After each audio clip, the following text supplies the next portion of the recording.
namanya seorang pimpinan apologet di API, menurut Bang Juma, arti dari definisi kata Tuhan itu apa?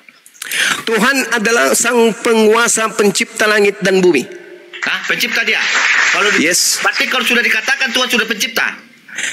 Yang saya katakan Tuhan secara umum itu Rabb pencipta langit dan bumi. Iya, gini. Kalau sudah dikatakan Tuhan pencipta berarti merujuk pada Allah Bapa, berarti sang sumber. Kalau dikatakan Tuhan itu apa? Tuhan pencipta langit dan bumi. Tuhan, itu gelarnya. Gelarnya pencipta langit dan bumi itu adalah Khalik, Tuhan, Rabb. Oke, gini Bang Juma. Oke, kita ini dulu. Kalau sudah kata Tuhan Anda katakan itu adalah pencipta, di saat ada orang menyembah pohon, membuat sesembahannya pohon dan mengatakan itu adalah Tuhannya, apakah pohon itu pencipta? Itu Tuhan palsu. Saya berbicara mengenai skala yang hakikatnya. Tapi menurut mereka Anda juga dikatakan Tuhan palsu. Oh, nggak bisa. Silakan aja. Silakan saja orang menyembah pohon dan mengatakan pohon itu kan bentuk keimanan, ya. Bentuk keimanan. Berarti ada. Jadi saudara ingin menggiring saya mengatakan pohon itu pencipta. Saya masih waras. Saya bukan ente. Dari jawaban Anda tadi mengatakan definisi kata Tuhan adalah pencipta. Oke. Sekarang saya tanya sama saudara. Orang menyembah pohon dengan sesembahannya berarti orok yang keluar dari rahim Maria itu pencipta atau bukan? Orok yang keluar dari rahim Maria itu pencipta atau bukan? Tidak. Berarti Tuhan atau bukan? Tuhan. Ini makanya sebelum sekelas Juma ternyata sama pemikiran kayak blender. Udah. Mungkin bawa aku. Ini kau. Bang Juma itu yang dikatakan Al-Baqarah 130 itu orang yang membenci agama Ibrahim, agama Tauhid. Dia hanya memperbodoh dirinya sendiri. Jadi ya susah kalau udah orang bodoh. Betul, Masya Allah. Membenci sunat, membenci tauhid, membenci korban hewan, itu adalah orang yang memperbodoh dirinya sendiri. Masya Allah. Syukran. Subhanallah.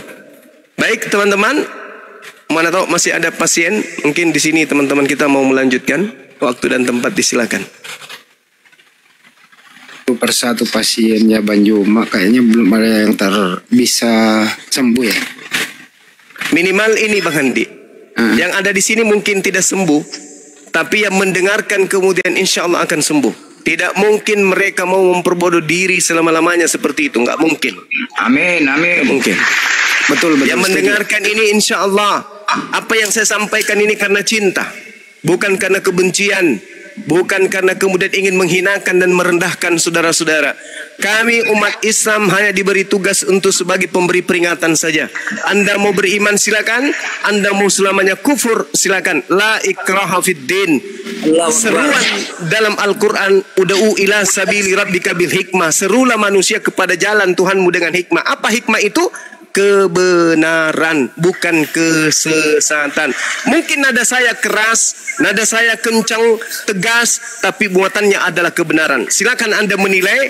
Anda adalah manusia, Anda punya nurani kemanusiaan, naluri kemanusiaan. Renungkan dan jadikan itu sebagai bahan pelajaran atau edukasi. Silakan. Jadi video ini jejak digitalnya ada. Anda bisa menonton baik live maupun offline. Di sana nanti Anda menonton berulang-ulang, bisa introspeksi diri supaya Anda bisa dikembalikan berakal agar tidak salah Tuhan. Jangan sampai iblis Anda jadikan kawan, sekaligus Anda jadikan Tuhan. Belajar, insya Allah banyak yang teredukasi. Buktinya banyak yang bersyahadat kembali ke Islam. Itu sih yang saya amati selama ini. Memang sulit kalau debater, kita sulit. Kecuali orang betul-betul kayak Denian dan lain-lain gitu ya. Bang Zuma, Gurunda. Siap. Waalaikumsalam, Dek. Ada adik kita dari jauh ini, Bang. Ya. Bertanya, kayak mana kalau dia misalkan prosesnya mau masuk Islam itu, Bang Zuma? Ini KTP, identitasnya. Tapi Sahabat dia ini Zemalika, syukran. Ya gimana? Bukan orang dari Indonesia, gimana? Dari mana? Dari negeri tetangga.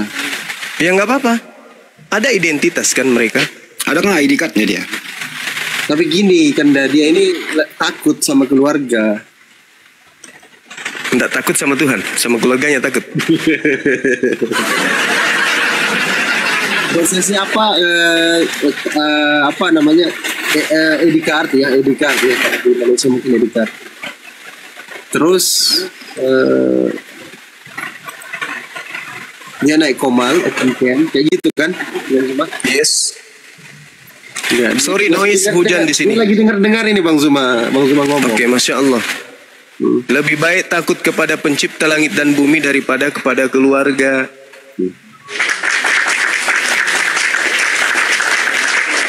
Namanya Islam, pelakunya disebut Muslim. Muslim itu adalah orang yang berserah diri kepada perintah Tuhan. Tak ada yang ditakuti selain Tuhan aja. Di dalam kitab saudara pun diterangkan, takutlah kepada Dia yang mampu membinasakan jasad dan mampu melemparkan manusia ke dalam api neraka. Itu yang harus kita takuti. Itu jangan takut kepada daging, takut kepada yang mampu membinasakan manusia. Jangan takut kepada manusia, tapi yang selamat sore semuanya. Iya, silakan. Sore Mbak, ntar Pak. Mas Pandi, di antara tadi dia debat Banjuma itu, saya ada yang mencurigai di antara ke-25 orang yang pemakan suap itu salah satunya ada di sini tadi yang pemakan suap. Kemungkinan besar ya. Oh, yang disuap sama Olan. Iya, yang 25 orang itu masih ada beberapa keliaran Banjuma. Oh iya. Iya. Agak bakal malah aku tuh. Aku tuh belum bertanya sama Bang Zuma soalnya, makanya aku masuk di sini. Ya Ibu, Kristen apa bukan Kristen? Ya, saya Kristen. Ya silakan. Jadi saya udah bilang aku mau bertanya.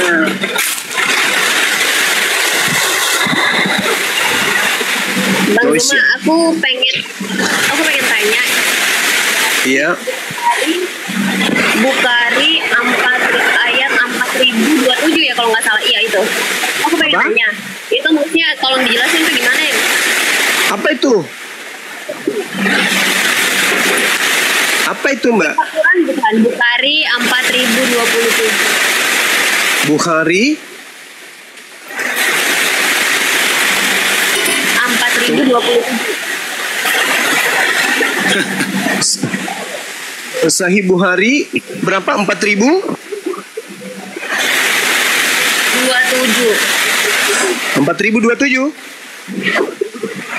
Yes, ya benar. Iya, kenapa di sana, Mbak? Aku pengen minta penjelasan. Ini kalian penyembah Allah ya. Nah, terus kenapa katanya dulu kalian menyembah batu sampai sekarang? Itu isi ayatnya kan? Saya udah baca isi ayat itu. Itu menuduh menyembah batu Banjuma itu. Kami menyembah batu. Katanya kalian menyembah Allah, kok bisa menyembah batu? Tolong penjelasannya dong Bang Zuma. Menyembah batu. Hadisnya mengatakan begitu. Isi ayatnya kayak gitu. Masa sih? Serius itu? Enggak begitu bunyinya. Iya. Hadisnya enggak. Hah? Enggak begitu. Coba yang serius. Kan Bang Zuma nyangkal kan? Yang serius. Kunna na'budul hajar fa iza wajadna hajara wa akhyaru minhu alqaina. Kayak gitu ya. Dulu gini. Telah menceritakan kepada kami Asal bin Muhammad, dia berkata, aku mendengarkan Mahdi bin Maimun berkata, sabar, saya bacakan hadisnya. Aku mendengar Abu Raja Al-Taridi berkata, dulu kami menyembah batu. Jadi yang berkata ini adalah Abu Raja. Apabila kami mendapatkan batu yang lebih baik, maka kami melemparkannya dan mengambil yang lain.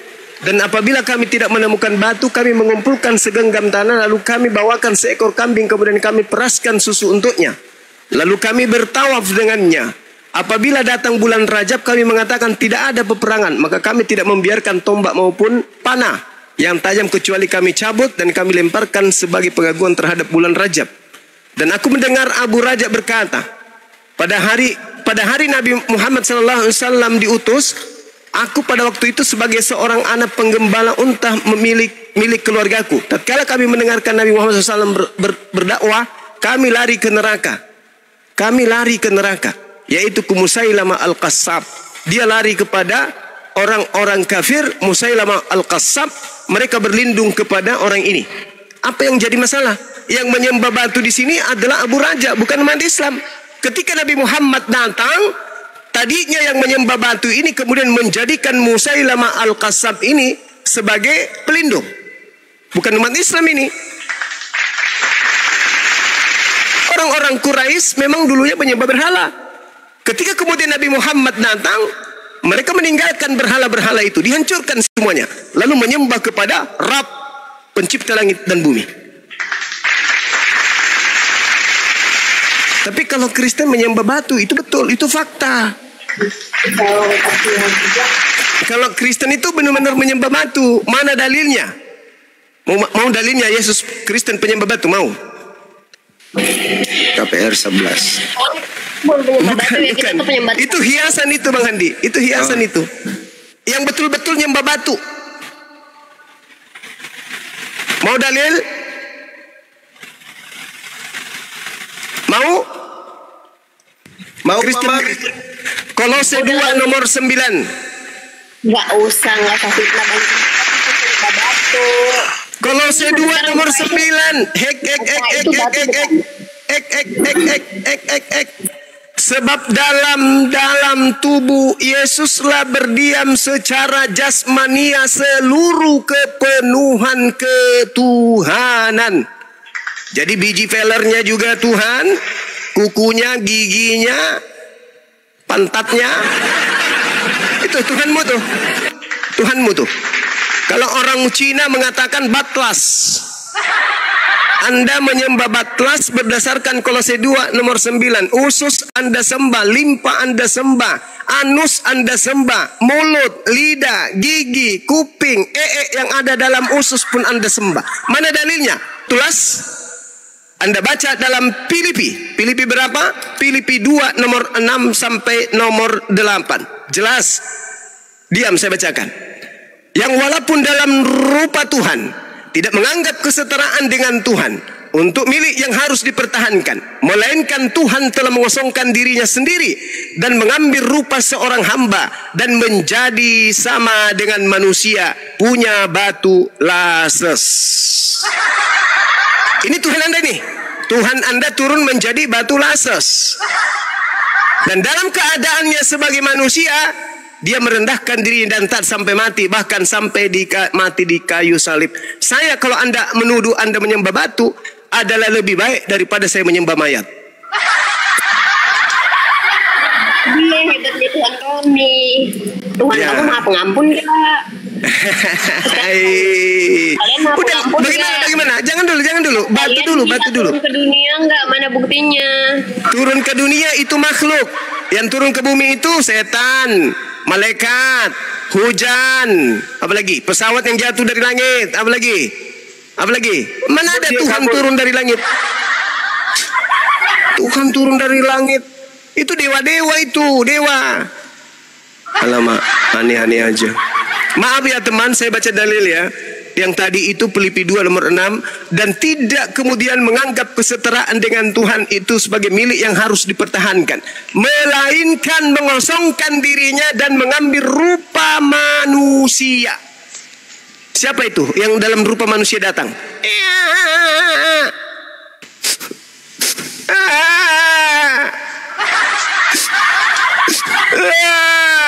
Itu siapa? Siapa itu? Itulah. Nah, itu Tuhanmu itu. Tuhanmu, periksa.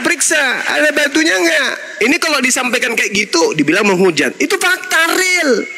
Berarti yang menyembah batlas itu siapa? Gara-gara ini sini. Gara-gara batulah pergi kuliah sarjana ekonomi nih. Bahasa apa itu kan guru batlas itu? Dia batulah SE. Udah dia nggak ngerti teman-teman. Tadi itu 4027 Abu Raja Al-Taridi itu bukan muslim, dia kafir menyembah batu, minta perlindungan kepada Al-Qassab. Siapa itu Al-Qassab? Orang kafir juga. Ya Allah nih orang. Oke, sekali lagi saudara-saudara, Tidak perlu kalian kemudian mengais-ngais sesuatu dalam Al-Quran atau dalam hadits yang justru hanya akan mempertebal kekafiran kalian. Selesaikan tugas kalian terkait dengan akidah kalian yang menyembah kepada makhluk yang bernama Yesus itu. Itu aja dulu selesaikan. Ya, diskusi panjang yang tadi yang menceritakan tentang akulah alfa dan omega itu siapa? Itu dulu pikirkan baik-baik. Kepada aku telah diberi kuasa. Itu pikirkan itu. Itu siapa itu? Bukankah ketika Yesus dicobai di dalam Lukas 4, iblis berkata kepada Yesus, kepadaku telah diberi kuasa wahai Yesus, dan aku berhak berkuasa memberikan kepada siapapun yang aku kehendaki. Itu kata iblis. Aku berhak memberikan kuasaku ini kepada siapapun yang aku kehendaki. Kalau iblis berkuasa memberikan kuasanya kepada orang yang masuk dalam kubur dan keluar dari kubur, itu bisa nggak? Bisa. Karena di dalam Lukas 4 nomor 13 dikatakan ketika iblis kemudian gagal mencobai Yesus, iblis mundur dan, nah dengarkan baik-baik, iblis mundur dan menunggu waktu yang tepat. Jadi iblisnya lagi mengintai nih. Kapan ini? Kapan? Nah, momen mana kemudian iblis bisa kemudian memperdaya? Pada saat mana? Kata Yesus di dalam kitab Anda sendiri, di dalam Yohanes 12, di situ Yesus berkata bahwasanya sekaranglah waktunya dunia ini akan dihukumkan, dan juga waktunya iblis penguasa dunia ini dilemparkan keluar. Kesempatan yang mana? Yang iblis katakan menunggu kesempatan yang baik. Kesempatan ketika dia ada yang keluar, kata Yesus. Permasalahannya sekarang iblis ini keluar dari mana? Keluar dari surga. Tak mungkin, karena itu sudah terjadi. Keluar dari KP, tidak mungkin. Keluar dari mana ya? Satu-satunya kandidat, kita lihat dalam Matius angkatan jahat, tandanya keluar dari kubur. Kenapa Yesus mengambilkan tanda untuk angkatan jahat supaya manusia tahu mana pengikut si iblis? Yesus memberikan sinyal, angkatan jahat diberi tanda keluar dari kubur. Itulah tandanya. Jadi pengikut orang yang mengimani makhluk keluar dari kubur itu adalah tanda untuk angkatan jahat. Siapa yang percaya terhadap orang yang keluar dari kubur? Daud in the gang.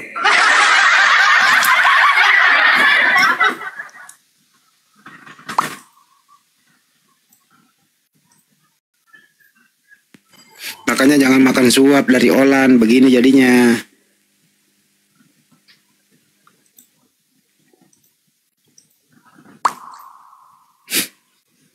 Yang sembah batu siapa anak-anak?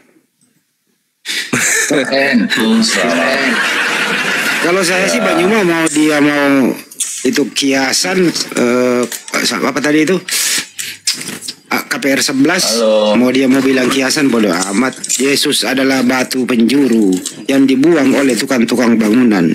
Yaitu Yesus itu adalah batu itu sendiri. Kalau gue ajar itu. Alhamdulillah. Mau dia kiasan kayak mau apa kayak? Itu dalilnya di kitab itu buat kalian itu. Buat apa?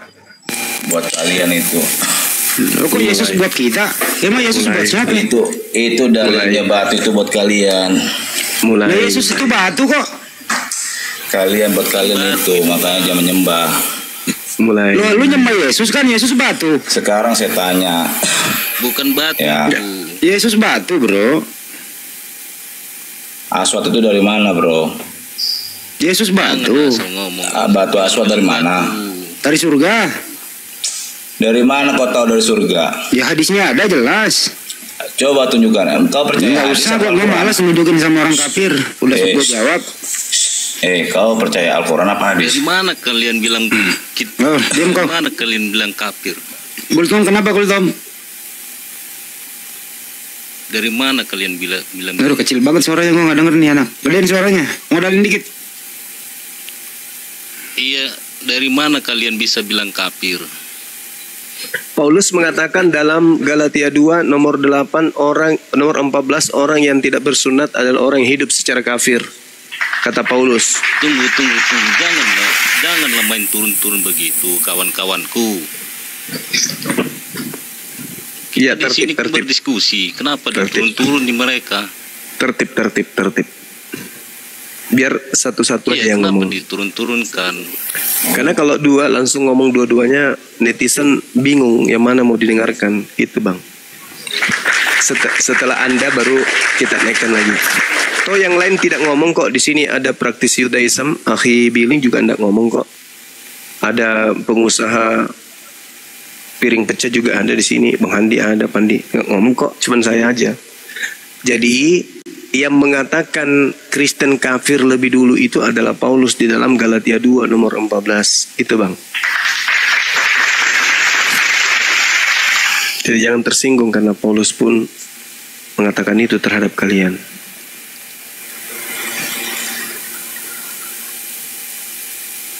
Berarti tadi udah kompaan ya? Itu kawan yang main kroyok gitu ya?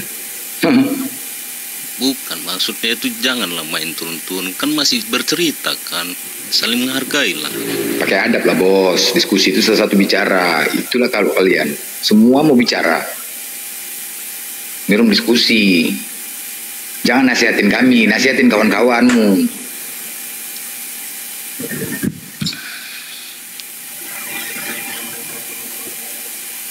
Makanya jangan makan suap.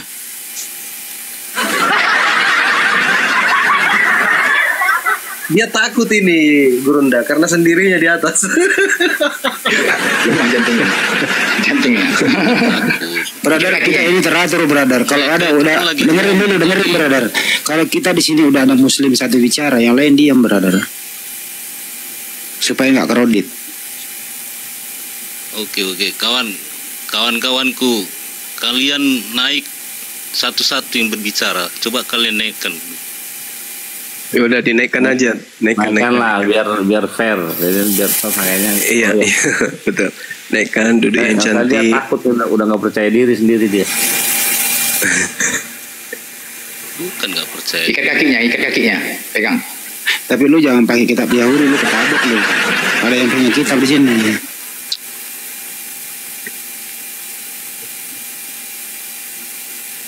Udah minta permintaan. Panggil lagi kawannya. Silakan naik teman-teman yang tadi yang mau naik, tapi satu-satu ya. Kalau berisik nanti Gultom yang tegur kalian. Silakan.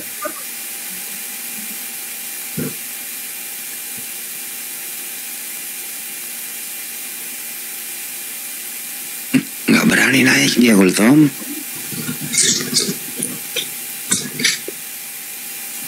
Gultom.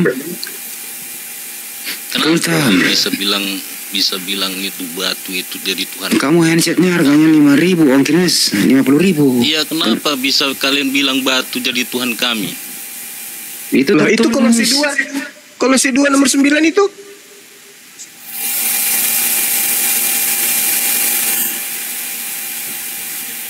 Baca coba. Kecuali Anda ingin mengatakan Yesus itu manusia 95% karena dia tidak punya batu sakar. Kan kalian mengatakan Yesus manusia 100% berarti lengkap batu sakar. Nah, di dalam Kolose 2 nomor 9 seluruh jasadnya termasuk batu sakarnya itu adalah Tuhanmu. Jadi hanya alasan aja Kristen.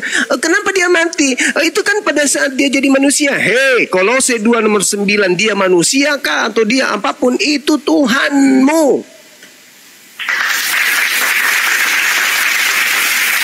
Gitu saudara. Jadi ayolah gunakan akal sehat ya. Kita bukan mau menghujat kalian, enggak. Itu fakta di dalam Bible. Dan apa sih untungnya? Kan kalian diusir nanti sama Yesus. Jadi buat apa kalian bersusah-susah mematikan akal untuk menyembah anak orang?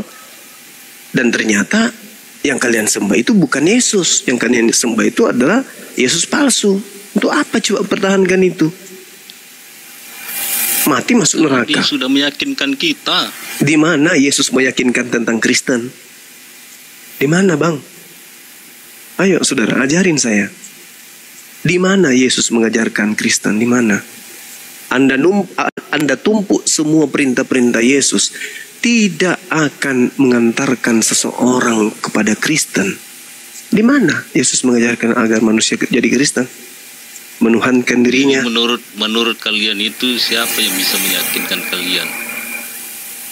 Allah pencipta langit dan bumi melalui utusannya.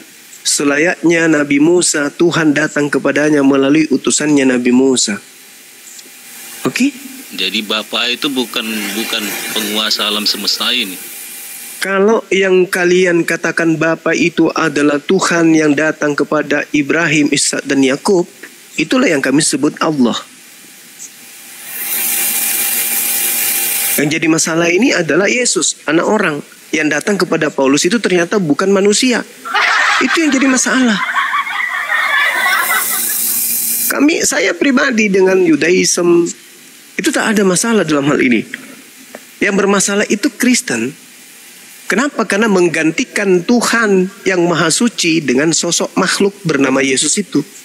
Ngeri itu kawan, ngeri.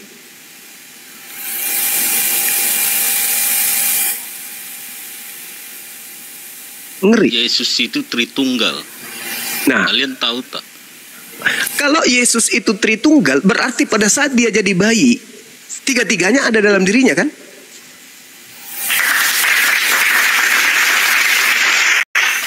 Jadi yang saudara sebut Bapak juga ikut jadi bayi kan? Atau ketika tidak. Tuhan Anda, berarti ada Tuhan cadangan di luar Yesus?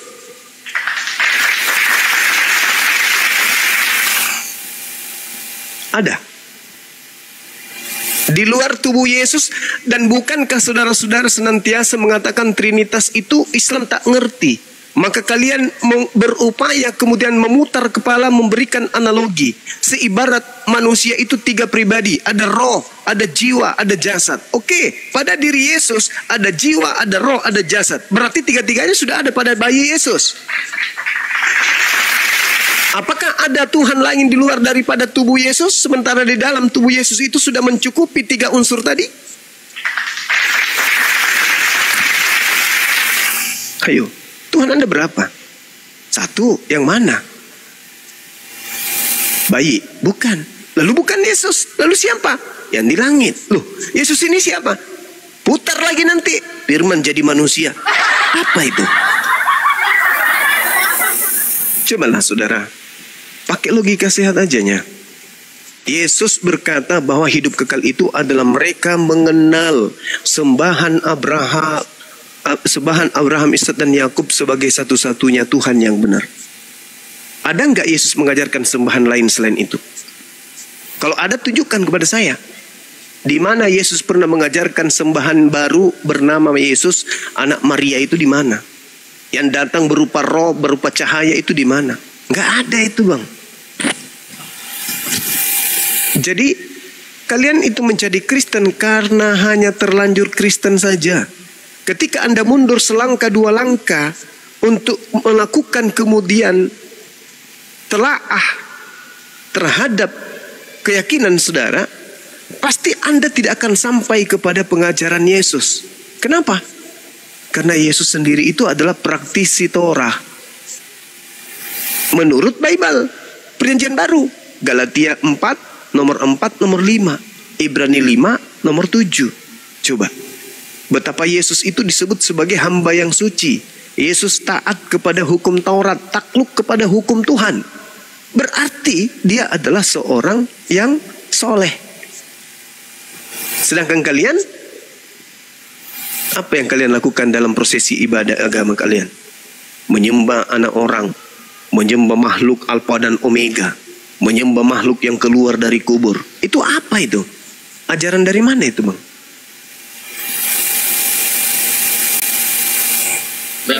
Berarti nanti ada nggak tuh pertanggungjawaban Yesus kepada Tuhan sampai dia itu disembah? Ada nggak pertanggungjawabannya? Kalau di dalam Al-Quran, akhi, Al-Quran surah Al-Ma'idah ayat 116 ayat 117. Wa isqala Allahu ya Isa bin Maryam a anta qulta linnas.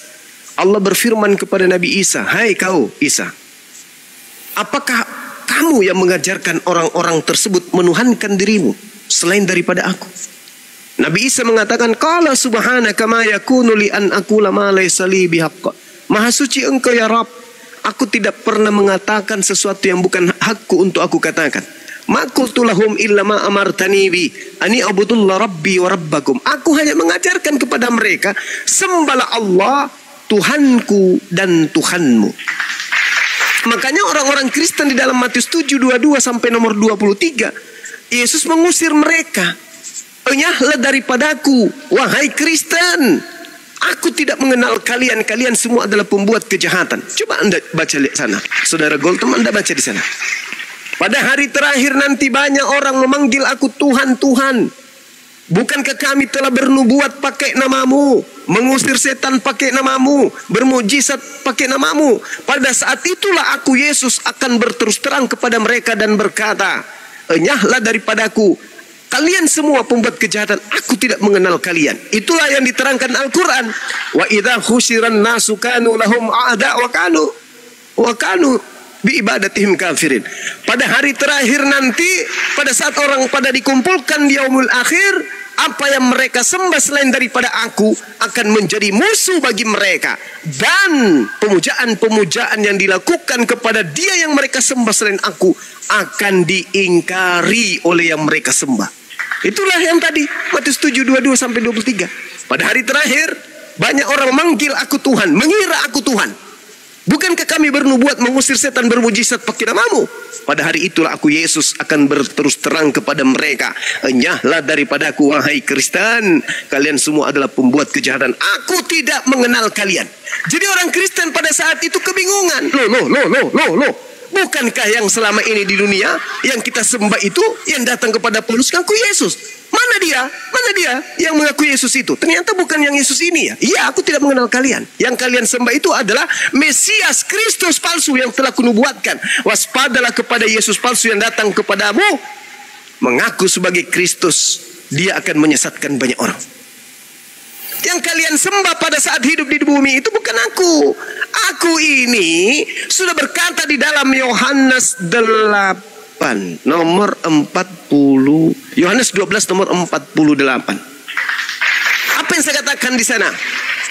Barang siapa yang menolak aku, tidak menerima firmanku, dia sudah ada hakimnya, yaitu firman yang aku katakan kepada mereka. Firman itulah kelak yang akan menjadi hakimnya di akhir zaman. Jadi yang menjadi hakimnya nanti adalah aku diutus kepada Bani Israel yang hilang dari pengajaran-pengajaran para nabi. Aku ajak mereka menyembah kepada Elohim. Aku datang kepada mereka tidak membatalkan hukum Tuhan, tetapi kemudian datang juga yang palsu. Yang palsu inilah yang kemudian merusak tatanan keagamaan pada masa itu. Dan muncul kelompok-kelompok orang kemudian dari Farisi. Bukan mengikuti Nabi Musa, bukan juga mengikuti aku, tapi mengikuti Yesus yang palsu itu. Itu, jelas itu. Aku tidak berkata-kata. Apa yang meyakinkan kalian dengan Tuhan kalian? Oh jelas. Tuhan kami itu jelas sekali mengatakan. Apa yang dijanjikan? Surga. Apa yang dijanjikan? Surga yang dijanjikan kemudian Tuhan saya. Kada aplahal mukminun. Kita nggak bisa dapat surga. Orang Kristen mana ada janji surga? Yang ada Kristen itu menjanjikan surga. Coba tunjukkan dalilnya. Di mana janji surga kepada Kristen? Ayo mana? Tunjukkan. Ada janji surga untuk Kristen. Dalilnya satu aja. Iya. Mana? Silakan. Ini wajib hukumnya dari Tuhan sebagai buku panduan agar kita hidup. Yang kudengar itu sudah ada. Kita sudah dijanjikan. Mana? Kalian juga punya ustadz kan? Yang membimbing kalian ustadz kan? Ustadz yang membimbing kami melalui kitab suci yang tertulis di dalam Al-Quranul Karim. Materi yang tertulis dalam Al-Quran. Kalau ada orang ngaku ustadz, panjang jenggotnya, panjang kunisnya, tapi kemudian mereka mengajarkan tidak sesuai dengan kitab suci, kami tidak terima. Meskipun dia mengatakan kami ustadz, kami nggak ada peduli. Kita juga diajarin sama pendeta kan. Nah, pendetamu coba tanya, woi pendeta, mana jaminan surga untuk Kristen? Tunjukkan. Ada. Mana dalilnya? Suruh pendetamu ke sini. Saudara Gultom, saudara ajak pendetamu ke sini. Biar saya berdiskusi. Kalau ada jaminan surga dari Yesus kepada Kristen penyembahnya, saya berhenti jadi apologet. Yayasan yang saya pimpin, saya tutup setutup-tutupnya, serapat-rapatnya. Tapi harus ada. Terus, mana jaminan? Mana? Terus kalian ada janjinya? Ada. Al-Quranul Karim surah Fussilat ayat 30 Allah Subhanahu wa taala menjelaskan kemudian dengan jelas, terinci dan juga terpercaya. Innal ladzina qalu rabbuna Allah tsumma istaqamu tatanazzalu alaihimul malaikatu alla takhafu wa la tahzanu wa abshiru bil jannah. Itu jelas. Sesungguhnya orang-orang yang berkata, Tuhan kami adalah Allah, kemudian mereka meneguhkan pendirian mereka, lalu mereka kemudian tidak ada rasa takut pada dirinya dan tidak bersedih hati, dan mereka akan digembirakan dengan janji surga. Al-Quran Fussilat ayat 30. Kalau Anda membaca Al-Quran surah Al-Mu'minun ayat 1 sampai ayat 11, di situ dikatakan bahwa qad aflahal mu'minun, beruntunglah orang-orang mukmin, yaitu yang salat, membayar zakat, menjaga agar tidak berzina, memegang amanah, lalu kemudian melakukan amalan soleh, tidak melakukan persinahan. Mereka itulah diberikan warisan, yaitu Jannatul Firdaus. Mereka diberi warisan surga Firdaus, kekal di dalamnya selama-lamanya. Al-Quran surah Al-Mu'minun ayat 1 sampai ayat 11. Silakan Anda baca. Jelas itu. Nah sekarang kalau di Kristen mana? Barang siapa yang menyembah Yesus akan dijamin surga, surga Firdaus. Mana dalilnya? Justru di dalam Matius 5 nomor 19 apa kata Yesus? Barang siapa yang menghalalkan babi dan mengajarkan kepada orang lain, maka dia akan menempati neraka.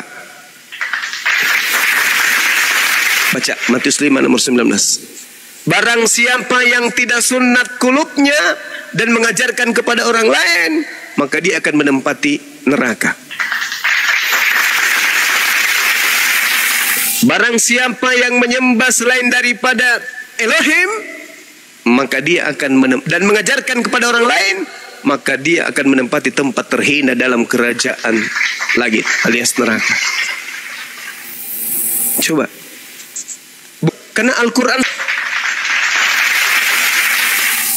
Nah sekarang kalau kita umat Islam nih, Yesus berkata dalam Yohanes 17 nomor 3, hidup kekal itu adalah mereka mengenal Engkau satu-satunya Tuhan dan mengenal Yesus Kristus yang Engkau utus. Umat Islam lolos mendapatkan hidup kekal itu. Kenapa? Karena umat Islam percaya kepada Tuhan yang datang kepada Abraham, Ishak dan Yakub itu adalah satu-satunya Tuhan, dan percaya kepada Nabi yang lahir tanpa ayah itu di tengah-tengah Bani Israel mengajarkan hikmat Injil adalah Rasulullah, utusan Tuhan kepada Bani Israel. Kami umat Islam masuk surga. Hidup kekal berarti menurut siapa? Menurut Yesus. Di mana itu?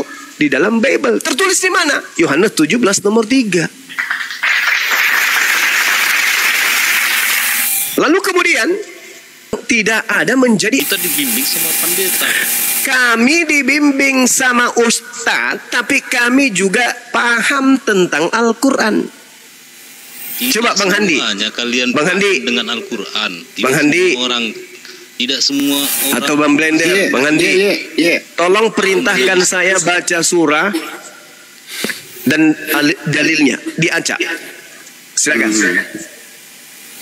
Ali Imran 104. Nah, kalau dibilang Ali Imran 104, umat Islam sedunia itu pasti akan paham. A'udzubillahi minasyaitonirrajim. Wal takum minkum ummatu yad'una ilal khair wa ya'muruna bil ma'ruf wa yanhauna 'anil munkar wa ulaika humul muflihun. Hendaklah di antara kamu ada segolongan orang yang menyeru kepada kebaikan. Ada enggak yang Alladzi bi yadihil mulku wa huwa 'ala kulli syai'in qadir. Terus. Alhaji apa lagi? Sudah apa? Alhaji nggak tahu. Nah, salah dia. Yang betul adalah Tabarakalladzi biyadihil mulku wa huwa ala kulli syai'in qadir. Alladzi khalaqal mauta wal hayata liyabluwakum ayyukum ahsanu amala wa huwal azizul ghafur. Alladzi khalaqa sab'a samawati tibaqa ما ترى في خلق الرحمن من تفاوت فارجع البصر هل ترى من فطور ثم رجع البصر كرتين ينقلب إليك البصر خاسئا وهو حسير ولقد زينا السماء الدنيا بمصابيح وجعلناها رجوما للشياطين وأعتدنا لهم عذاب السعير. Meskipun dia guru saya Bang Blender sengaja dia salah-salahin, pasti ketahuan. Pasti ketahuan. Kenapa?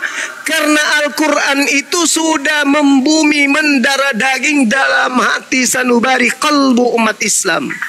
Makanya Al-Quran mengatakan inna nahnu nazzalna zikra wa inna nahu lahafizun. Aku Tuhan pencipta langit dan bumi yang telah mewahyukan Al-Quran, aku juga yang akan menjaganya. Jadi nggak bisa Al-Quran itu disalah-salahin. Jadi kalau Anda mengatakan, kenapa Anda percaya kepada Ustadz? Ya tentu saya percaya. Kenapa? Karena Ustadz itu pencekiri. Mana ada Yesus bisa dengar? Yang mendengarkan seruan Anda kepada Yesus itu adalah Allah Tuhan kami.